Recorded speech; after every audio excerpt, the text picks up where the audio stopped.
কিভাবে আমরা ইংলিশে ডেভেলপ করতে পারি সে সম্পর্কে আমাদের জানা উচিত এবং ইংলিশ এতটা কঠিন কোনো সাবজেক্ট নয়, এটাও আমাদের বুঝতে হবে, মাথায় এটা সেট করে নিতে হবে। আমরা যেমন আমাদের পরিচয় দিতে গিয়ে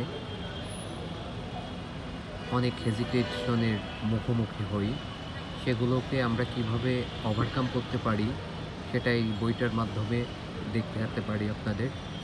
যেমন এখানে শুধুমাত্র শূন্য স্থানটাতে বসিয়ে দিবেন, যেমন হাই মাই নেম ইজ, আপনার নাম বলেন, আই কাম ফ্রম আপনি কোথা থেকে এসেছেন, আই লিভ ইন আপনি কোথায় বসবাস করেন, আপনার বয়স কত, আই অ্যাম ইন দিয়ে ওখানে আপনার বয়সটা দিয়ে দিবেন, আপনার পরিবারের সদস্য কয়জন, দেয়ার আর 4 মেম্বার্স, এটি দিতে পারেন, ইন মাই ফ্যামিলি।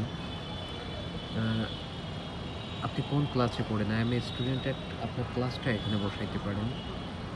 এভাবেই আস্তে আস্তে আপনার পছন্দ কী, আপনি কি পছন্দ করেন, আপনার প্রিয় সঙ্গীত কী, আপনার পড়াশোনার উদ্দেশ্য কী, আপনি বড় হয়ে কী হতে চান, এগুলো সম্পর্কে আপনি সুন্দরভাবে শিখতে পারেন, পড়তে পারেন।